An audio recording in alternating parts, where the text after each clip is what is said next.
However, I think this time for Honorable Minister to reply. Okay.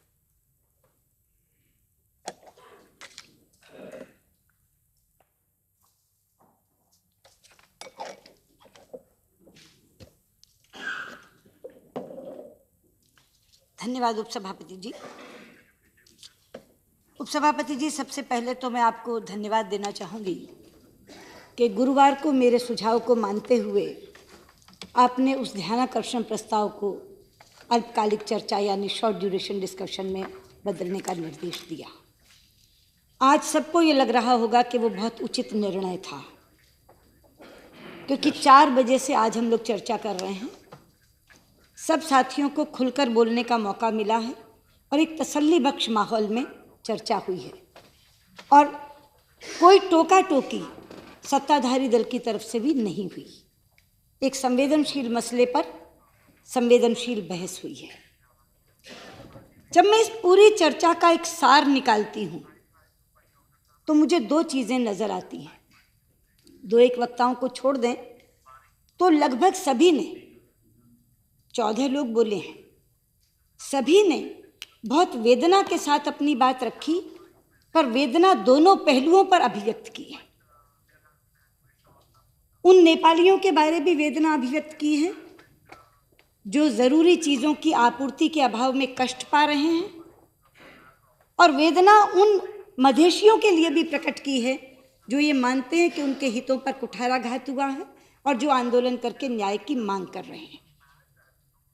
दूसरा सार इसका यह है कि सुझाव के तौर पर एक ही साझा सुझाव आया है सबकी तरफ से कि आज भी भारत को एक प्रभावी भूमिका निभाकर वर्तमान नेपाली सरकार और मधेशियों के बीच में वार्ता कराकर किसी तरह से इसका समाधान खोजना चाहिए, ताकि इधर मधेशियों को न्याय मिल सके और उधर आपूर्ति के अभाव में कष्ट पा रहे लोगों को राहत मिल सके।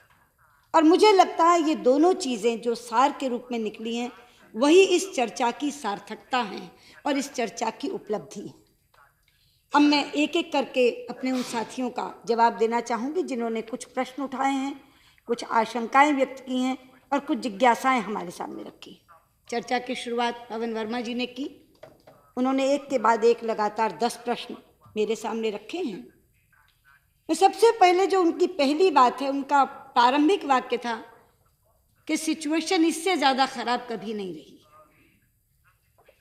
अगर ये बात कोई सामान्य व्यक्ति कहता तो मैं कहती कि उनको तथ्यों की जानकारी नहीं है, लेकिन पवन वर्मा जी एक सीनियर फॉरेन ऑफिस के सर्विस के फॉरेन सर्विस के ऑफिसर रहे हैं और वो ये जानते हैं।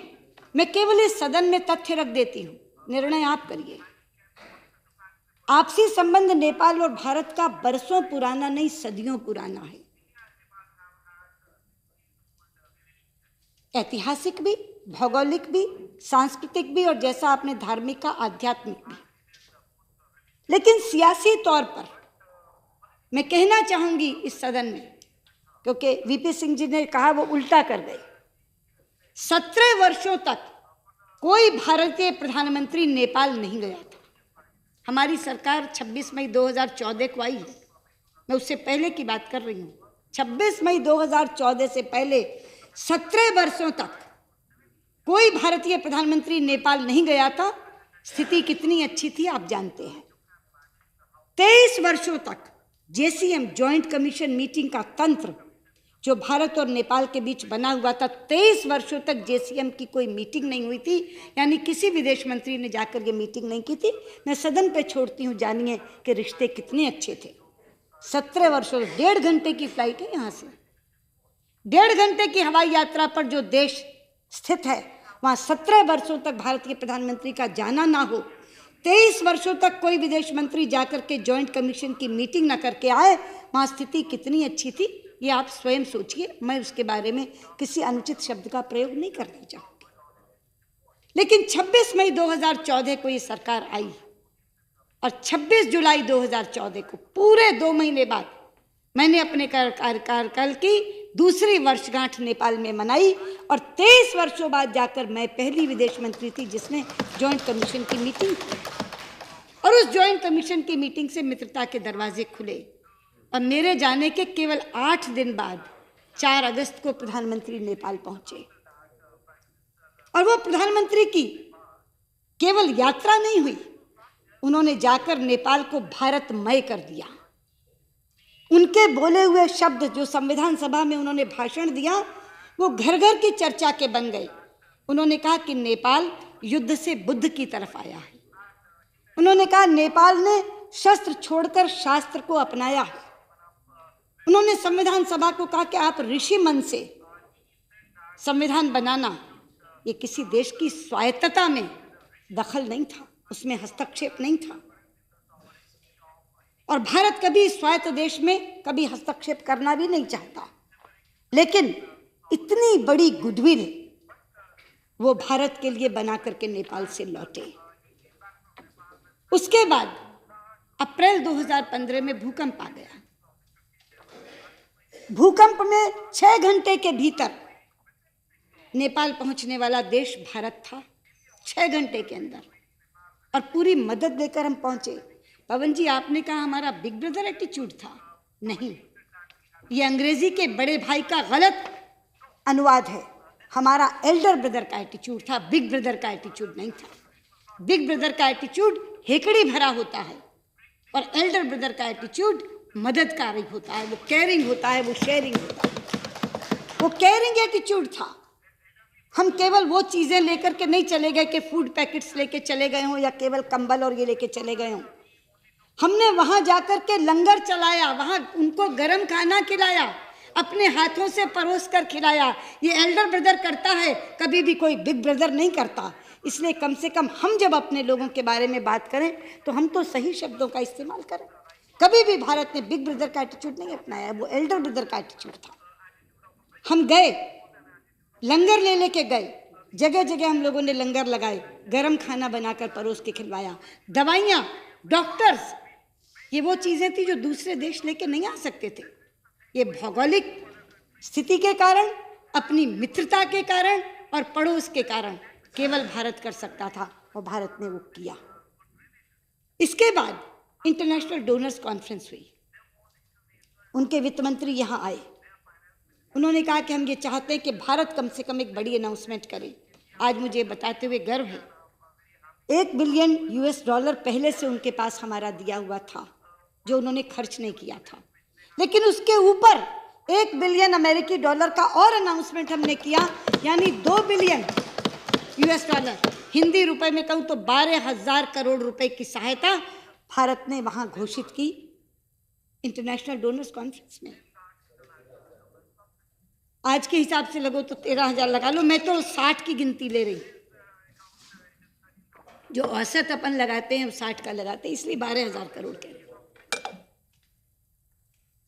तो आप मुझे बताइए, इसके बाद कोई देश मूर्खता करेगा ऐसी कि जिस देश में आपकी इतनी वाहवाही हो रही है उसको हाय हाय में बदल दे? कौन मूर्खता करेगा? इसलिए मैं बार बार कह रही हूं कि जो आप कहते हैं कि इंडिया ने ब्लॉकेट करवा रखा है, इंडिया ने ब्लॉकेट करवा रखा है। आंकड़े हैं मेरे पास कल के। आप कह रहे थे 2,000 ट्रक खड़े हैं, रेणुका जी कह रही थी 2,000 नहीं, 11,206 ट्रक हमारे नाके पे खड़ा है। 11,206 ट्रक, कल का आंकड़ा दे रही हूँ, 6 तारीख का 11,206 ट्रक खड़ा है। आगे नहीं बढ़ सकता क्योंकि मधेशी नाकेबंदी करके बैठे हैं। पीछे हम उसे लौटने नहीं देते। क्यों नहीं लौटने देते? इसलिए नहीं लौटने देते कि अगर कल को तुरंत नाकेबंदी खुल गई तो फिर से तुम वापस आओगे तो 4-5 दिन लग जाएंगे। यहीं खड़े रहो ताकि नाकेबंदी खुले और तुम अंदर चले जाओ। 11,206 ट्रक सामान लेकर के खड़े हैं हमारे रक्सौल बीरगंज नाकों पर और दूसरे नाकों पर। लेकिन जो नाके खुले हैं, क्योंकि हमारी जितनी सप्लाई जाती है उस सप्लाई में आप ये समझिए कि औसतन 1,500 ट्रक रोज का जाता है।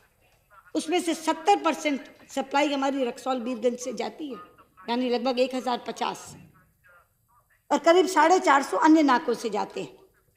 अन्य नाके जो खुले हैं वहां से वो 450 नहीं, वो तो जा ही रहा है 450, बल्कि इसको भी हम रीरूट कर रहे हैं।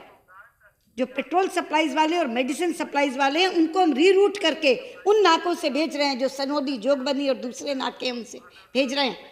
कल का आंकड़ा है मेरे पास, 864 ट्रक कल गया है। जहाँ 450 ट्रक जाते हैं अन्य नाकों से वहां से 864 ट्रक कल गए, कल का आंकड़ा। 11,206 ट्रक अभी इंतजार कर रहे हैं और वहां 864 ट्रक वो गए। जो कुछ वो लोग कह देते हैं आप उसको जिसका तस सत्य वचन मान लेते हैं और यहाँ उन्हीं आंकड़ों की बात करते हैं। 11,206 ट्रक खड़ा इंतजार कर रहा है हमारा और 864 ट्रक कल में गए हैं वहां। मेडिसिन की बात करते हैं, 400 ट्रक अकेले दवाइयों का गया है और एक बार दो बार नहीं, 2 बार तो मैंने राजदूत को भेजा कि उनके हेल्थ मिनिस्टर से बात करके आओ, प्रधानमंत्री से बात करके आओ कि मुझे एक लिस्ट दवाइयों की भेज दें और ये भी बता दें कितनी मात्रा में कौन सी दवाई चाहिए, मैं 24 घंटे के अंदर हवाई जहाज से भेज दूंगी। उनके विदेश मंत्री की मुझे चिट्ठी आई जिसमें उन्होंने कहा कि आप सप्लाई खोल दीजिए। उनको मैंने वापस कहा मैं एयरलिफ्ट करा दूंगी, आप मुझे मेडिसिन की लिस्ट भेज दीजिए। हम लोग इंसानियत से गिरे हुए नहीं हैं। हमें भी मालूम है कि जो अस्पताल में पड़ा है वो ये नहीं देखेगा कि नाकेबंदी किसने कर रखी किसने नहीं कर रखी, उसको तो ये लगेगा मुझे दवाई चाहिए। इतना ही नहीं, उपसभापति जी हमने उन्हें यहाँ तक कहा कि जिन कंपनी से आप दवाइयाँ लेते हैं आप उनसे सीधे दवाई मंगवा लीजिए, यहाँ हम पैसा रीइंबर्स कर देंगे। तो मेडिसिन के बारे में 400 ट्रक जा चुका, एयरलिफ्ट करने के लिए उनको हम लोग ऑफर कर चुके, ये कह चुके कि उन कंपनियों से मंगवा लो, हम उन कंपनियों को पैसा रीइंबर्स कर देंगे। और यहाँ कहा जा रहा है हम दवाइयाँ नहीं बेच रहे, हम ये नहीं बेच रहे, वो नहीं बेच रहे, जैसे हम इंसानियत से गिरे हुए लोग हो। मुझे दुख हुआ, मैंने कहा ना 2 वक्ताओं को छोड़ के कि बहुत सौहार्दपूर्ण वातावरण में चर्चा चल रही थी, लेकिन मणि जी उसको घुमा के ले गए। मणि जी की अपनी आदत है झगड़ा लगाने की, उन्होंने 2 झगड़े लगाए, नेपाल और भारत के बीच भी झगड़ा लगाया, मेरे और मेरे नेताओं में भी झगड़ा करवाने की कोशिश की, पर वहां तक मुझे दुख नहीं हुआ। मुझे दुख तब हुआ जब उन्होंने कहा कि वहां जाकर हम कहेंगे मोदी गवर्नमेंट ने ब्लॉकेड कर रखा है, इंडिया ने ब्लॉकेड नहीं कर रखा। मोदी सरकार और भारत अलग अलग है, ब्लॉकेड कर रखा है मोदी गवर्नमेंट। मैं मोदी गवर्नमेंट की मंत्री खड़े होकर के बोल रही हूँ और मोदी गवर्नमेंट के आंकड़े बता रही हूँ कि 11,206 ट्रक हमारे नाके पे खड़े हैं। मोदी गवर्नमेंट के आंकड़े बता रही हूँ कि 864 ट्रक कल गए हैं। मोदी गवर्नमेंट के आंकड़े बता रही हूँ कि 400 ट्रक मेडिसिन का जा चुका और मोदी गवर्नमेंट के विदेश मंत्री ने उनको कहा कि आप मुझे लिस्ट भेज दो, मैं 24 घंटे के अंदर अंदर एयरलिफ्ट करा के मेडिसिन भेज दूंगा। आज तक उन्होंने लिस्ट नहीं भेजी, इसलिए नहीं भेजी। अभी भी कमल थापा आए थे तो मैंने उनसे, क्योंकि वहां पहुंच रही है वो 400 ट्रक के माध्यम से दवाइयां पहुंची हैं। एक ट्रक पूरे का पूरा दवाइयों का जला दिया तो भी हमने बंद नहीं की, हम भेज रहे हैं। इसलिए पवन जी जो बातें आपने कही हैं उसमें से कुछ बातें आपकी गलत जानकारी के आधार पर आपने की है। आपने कहा कि एम्बेसी और MEA एक पेज पे नहीं थे, ये सरासर गलत है, सरासर गलत है। MEA और एम्बेसी बिल्कुल टेंडम काम कर रहे थे, एकदम एक साथ मिलकर काम कर रहे थे। आपने कहा कि कुछ ऐसी संस्थाएं हैं जो अलग से बात कर रही थी, उनसे पैरेलल चैनल चल रहे थे, ये गलत है। कुछ लोगों ने कहा कि वहां तो हिंदू राज्य की बात चल रही थी। स्वयं जाकर के प्रधानमंत्री जो बोल कर आए उसको देखिए, संघीय लोकतांत्रिक गणतंत्र, उन्होंने रिपब्लिक की बात की है। राजतंत्र को वापस लाना चाहते थे, कोई अफवाह कैसे ही फैला दो। संघीय लोकतांत्रिक गणतंत्र ये वो कहकर आए थे, तो कहां से ये बात आ गई कि हम राजतंत्र को वापस लाना चाहते हैं। तो इसलिए मैं ये कहना चाहती हूँ, आप बहुत संयमित भाषा में बोले, मैं बहुत शुक्रगुजार हूँ आपकी पवन जी। आपने पहले वादा किया था मैं बहुत शालीनता और संयम से बोलूँगा, आपने उस संयम को बरकरार रखा। थोड़ा बहुत कटाक्ष आपने किया, लेकिन वो आपका संवैधानिक अधिकार है, मैं उसका बुरा नहीं मानती। आपने कहा कि प्रधानमंत्री को फुर्सत है रशिया जाने की, सेंट्रल एशिया जाने की, UAE जाने की, US और आयरलैंड जाने की। वो रशिया तफरी के लिए नहीं गए थे, वो रशिया ब्रिक्स और SCO की मीटिंग के लिए गए थे। और अगर वो रशिया गए थे तो वो पहले प्रधानमंत्री बने जिन्होंने 5 सेंट्रल एशिया की भी मीटिंग करके आए, और वहाँ भी ये लगा कि पहली बार कोई भारतीय प्रधानमंत्री 5 देशों की इकट्ठी यात्रा पर आया, उसका भी एक संदेश गया। US अगर वो गए थे तो सस्टेनेबल डेवलपमेंट गोल्स की समिट के लिए गए थे, रास्ते में कहीं एक जगह रुकना था तो उन्होंने आयरलैंड रुक करके ये सोचा कि मैं एक और देश उसके साथ कर सकूं। तो इसलिए एक विदेशी यात्रा का मजाक उड़ा करके करना, पर मैं मजाक नहीं, उसे कटाक्ष ही मानती हूँ। इसका मैंने बुरा नहीं माना, मैंने कहा कटाक्ष किया आपने, आपका अधिकार है। और अगर थोड़ी बहुत कटाक्ष भी ना हो तो बहस ही अपने आप में फीकी हो जाती है, तो वो उसका कटाक्ष में शिरोधार्य करती हूँ आपका जो उनका, लेकिन आपने एक संयमित भाषा में बात रखी, इसके लिए मैं शुक्रगुजार हूँ। डॉक्टर करण सिंह का मैं हृदय से धन्यवाद देना चाहती हूँ। डॉक्टर साहब, मैं कभी नहीं सोच सकती थी कि मदेश से हुए बिना आप मदेशियों की बात को इतनी बारीकी से जानते हैं। सच में आपने मुझे आश्चर्यचकित कर दिया। इतना संतुलित भाषण, इतना संतुलित। प्रमुख प्रतिपक्षी दल से इस तरह के भाषण की आशा होती है, लेकिन डॉक्टर साहब ने मदेश से न होते हुए इनका जितना भी संपर्क है राणा परिवार, राज्य परिवार और काठमांडू से, मदेश से नहीं। लेकिन तराई के लोगों की बात को जिस तरह इन्होंने रखा, बल्कि मुझे कहने की आवश्यकता नहीं पड़ रही, उन्होंने अंतरिम संविधान की बात की, अंतरिम संविधान में मधेशियों को मिले हुए अधिकारों की बात की, वो अधिकार छीन लिए गए, इस बात को यहाँ रखा। यहाँ तक कि आपने वैवाहिक अंगीकृत नागरिकता की बात की। उपसभापति जी, पहले संविधान में उन लोगों को ये अधिकार मिला हुआ था कि विवाह करके जो लड़की यहाँ से जाती थी, जिसका जिक्र किया पवन जी ने, रोटी बेटी का संबंध, तो रोटी बेटी का क्या संबंध है कि यहाँ से लड़कियाँ वहाँ बहुएं बन के जाती हैं, उनकी लड़कियाँ यहाँ आती हैं। तो जब यहाँ से लड़कियाँ बहू बनकर जाती थी तो वैवाहिक अंगीकृत नागरिकता यानी विवाह के आधार पर मिलने वाली सिटीजनशिप उन्हें मिल जाया करती थी। लेकिन इस नए संविधान में वो वैवाहिक अंगीकृत नागरिकता का प्रावधान समाप्त कर दिया गया। ये बात स्वयं डॉक्टर करण सिंह जी ने कही। जो इंक्लूजन की बात थी, प्रोपोर्शनल इंक्लूजन की बात, वो डॉक्टर करण सिंह ने कही। तो मुझे इतना अच्छा लगा कि जो बात सत्ताधारी दल की तरफ से इसके जवाब में मैं कहती, वो सारी बातें डॉक्टर करण सिंह ने कही। पर जैसे मैंने कहा, उन्होंने दोनों वेदनाएं रखी। उन्होंने उन नेपाल के उन लोगों की वेदना भी रखी जो इस तरह की आपूर्ति के अभाव में कष्ट पा रहे हैं, लेकिन उन्होंने इतना संतुलित भाषण दिया। मैं आपके प्रति बहुत बहुत धन्यवाद करना चाहती हूँ। आपके बाद शरद यादव बोले थे, बैठे नहीं है शरद भाई, लेकिन मैं एक चीज़ बता दूं, उन्होंने बहुत अच्छी बात कहने के बाद अंत में एक बात कही कि वर्तमान सरकार कहीं भटके ना, पुरानी सरकारें जिस तरह चल रही हैं उसी आधार पर समाधान निकाले।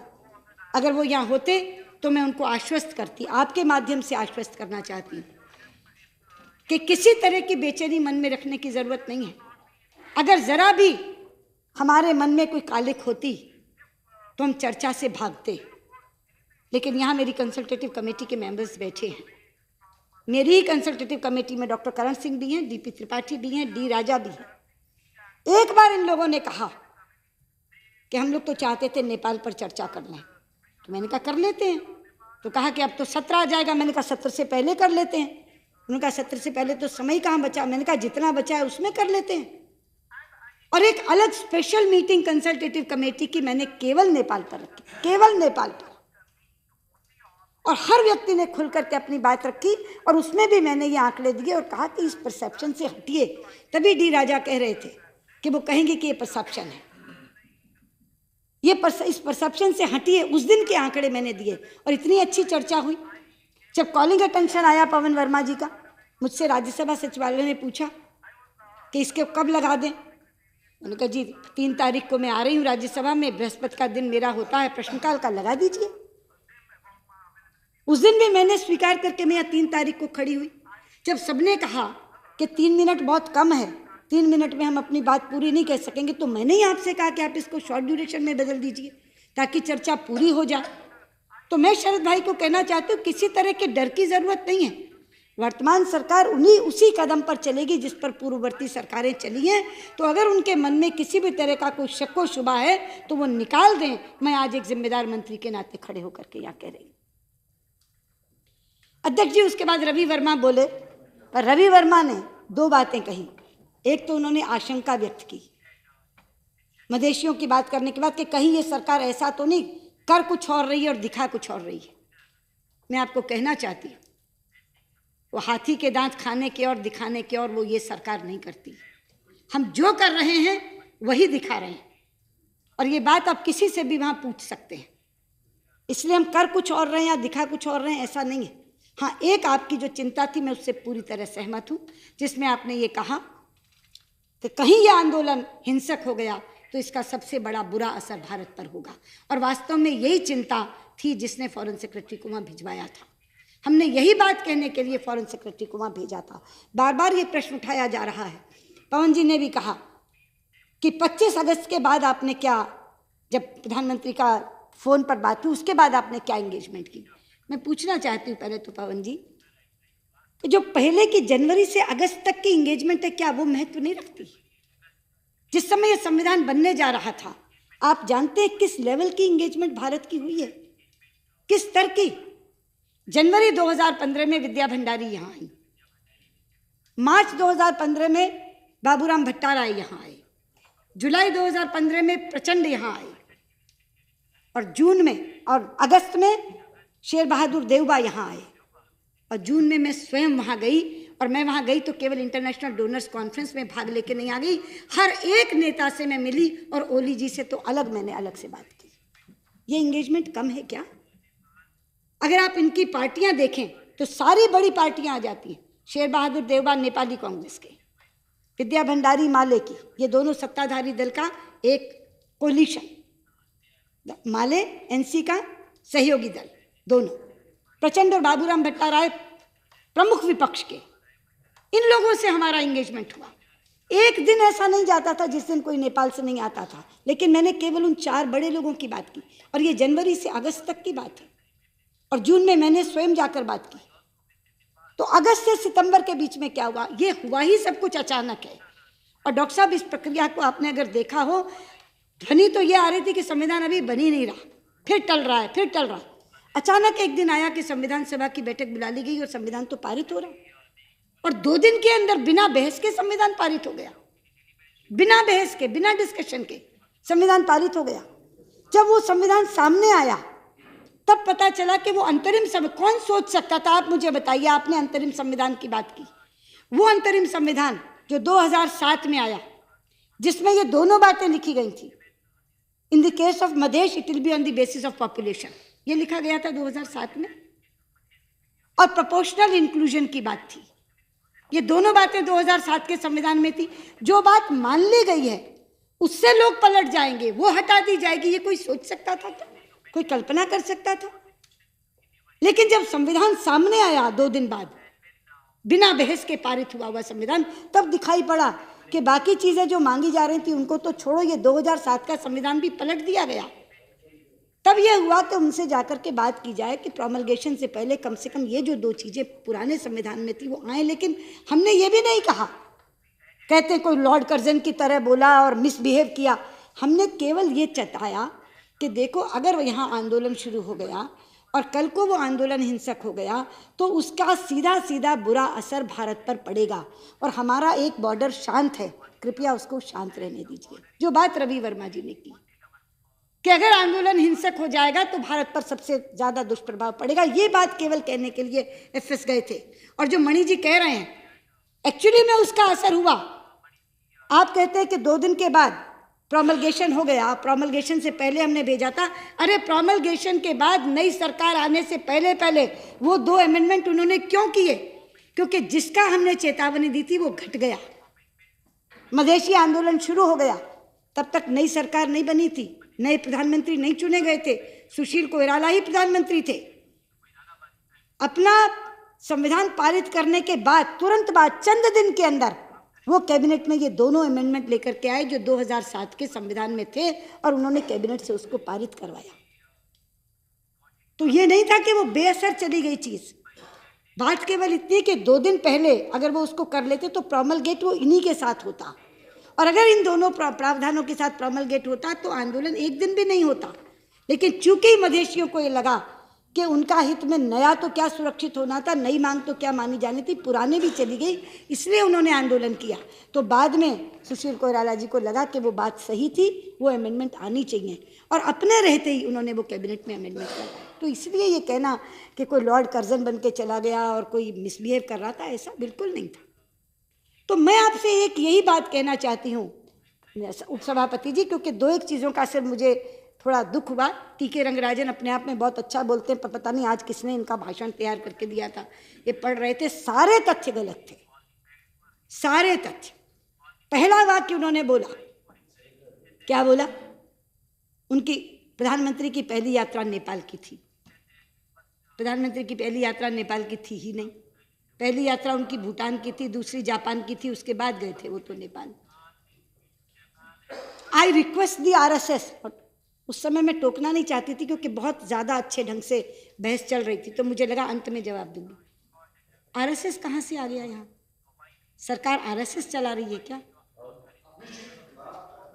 RSS को आप रिक्वेस्ट कर रहे हैं ब्लॉकेड मत करो। मैं आपको बता रही हूँ, नहीं आप कह रहे हैं कि वो ब्लॉकेड वो कर रही थी। कौन ब्लॉकेड कर रहा है? मतलब आप पूरे के आप इतने जिम्मेदार उसके व्यक्ति के तौर पे बोल रहे हैं। आपने कहा कि सॉवरेन स्टेट में आप इंटरफियर को क्यों कर रहे हो? अरे आपके रहते रहते DP त्रिपाठी ने बोला कि हमको ले गए थे और हमको स्टैंडिंग ओवेशन मिला पार्लियामेंट में। जब शांति प्रक्रिया होती है और कॉमरेड सीताराम येचुरी को बुलाया जाता है तब नेपाल सॉवरेन स्टेट नहीं होता। एक तरफ आप कह रहे हो कि भारत ने भूमिका नहीं निभाई, दूसरी तरफ कह रहे हो स्वायत्त देश है, भूमिका क्यों निभाई? तो दोनों में से एक चीज तो बता दो ना, क्या करें? जो करें वो मैं बताती हूँ।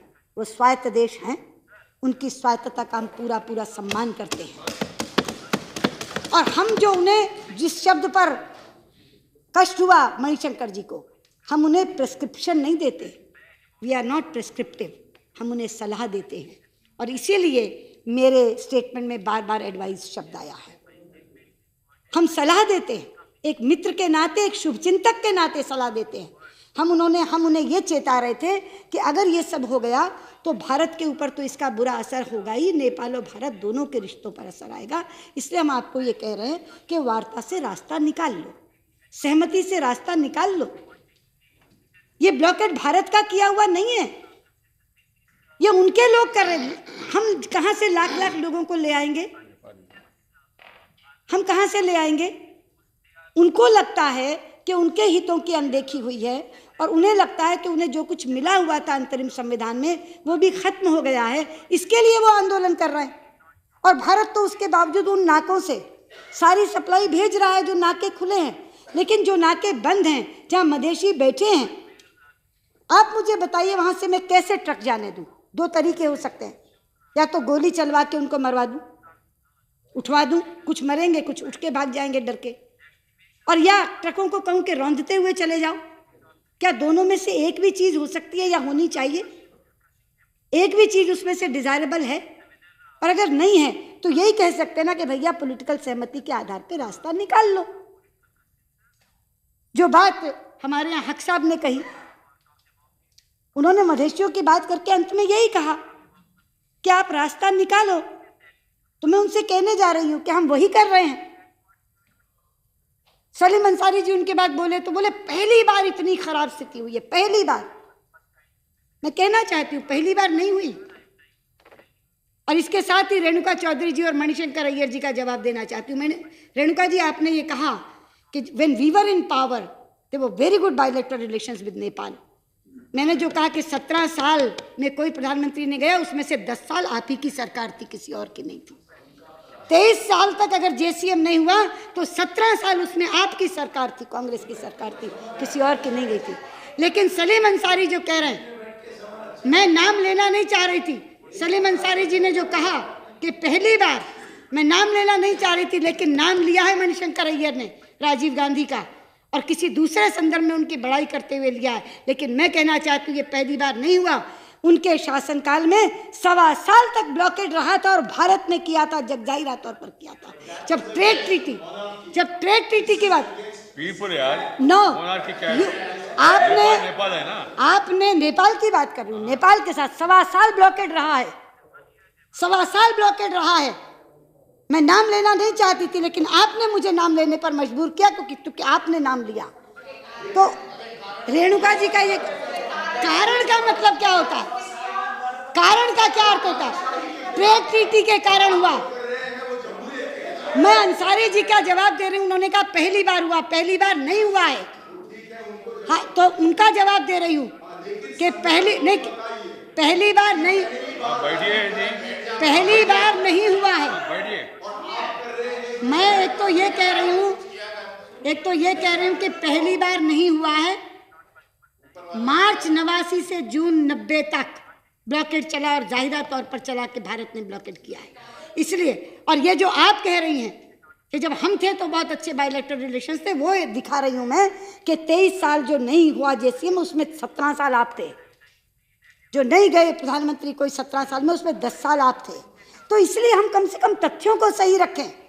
और मैं तो इस तरफ भी जाना नहीं चाहती थी अगर मणि मुझे मजबूर नहीं करते, क्योंकि उनका आखिरी भाषण ऐसा था जिसने पूरी की पूरे सौहार्द को कड़वाहट में बदल दिया। लेकिन मैं ये कहना चाहती हूँ आपको कि उपसभापति जी, जो इस पूरी चर्चा में से भाव निकला है, चाहे वो डी राजा जी ने बोले हों, चाहे वो हमारे वीपी सिंह बोले हों, चाहे रेणुका जी बोली हैं, उनके तक में से भाव यही निकला है कि अब भी रास्ता है, अब भी डीपीटी ने तो खास कहा कि अब भी गुंजाइश है, आप करिए। हम वही कर रहे हैं। परसों विदेश मंत्री आए उनके, कमल थापा, उनके साथ मेरी बात हुई तो मैंने यही कहा कि आपसी सहमति से रास्ता निकालिए, किसी तरह से ये नाकेबंदी खत्म हो, हमारे भी ये सारे के सारे ट्रक तुरंत अंदर जाएं और आपूर्ति शुरू हो। उन्होंने मुझसे विश्वास दिलाया कि हम ये करेंगे। कल मधेशी नेता आए, उनसे मैंने कहा कि विदेश मंत्री मुझे कहकर गए, अगर उसमें से आप लोग वार्ता में बैठिए और जो बातें वो कह रहे हैं, हमसे भी जो वो कह के गए, उन सारी बातों को सुनिए। अगर उसी से आपका एड्रेस हो जाता गिरवांश तो बहुत अच्छी बात है, वरना अपनी वार्ता करके इस मामले को ख़त्म करिए किसी तरीके से, ताकि वापस चीज़ों की बहाली हो और वहाँ जो जनता परेशान हो रही है उसकी परेशानी ख़त्म हो। तो मैं केवल सदन से ये कहना चाहती हूँ कि जो आपकी भावना है वही हमारी भावना है। और ये मैंने ही अपने स्टेटमेंट में, जैसा रंगराजन जी ने कहा, कि मैंने खुद ही लिख दिया कि अगर आप चाहते हैं कि एक संसदीय शिष्टमंडल जाए तो वो संसदीय शिष्टमंडल भेजने को हम तैयार हैं। पवन जी कहते पहले क्यों नहीं भेजा? अरे कोई इसके लिए भी भेजता है कि आपके यहाँ संविधान कैसे बने, इसके लिए हमारा शिष्टमंडल आ रहा है। शिष्टमंडल तो तभी जाते हैं जब कोई इस तरह की बाधा सामने आ जाती है। तो एक ऐसी बाधा आज वहाँ पैदा हो गई, हम संसदीय शिष्टमंडल भी भेजने को तैयार हैं, भेजना चाहेंगे। सदन की भावना आज भी पता चल गई। मैं सिर्फ ये कहना चाहती हूँ कि सरकार और सदन की भावना में तिल मात्र भी अंतर नहीं है। हम भी उनकी वेदना से परेशान हैं। हम इस मामले को जल्दी से जल्दी हल करना चाहते हैं और हम ये भी चाहते हैं कि राजनीतिक सहमति से ही ये हल होना चाहिए।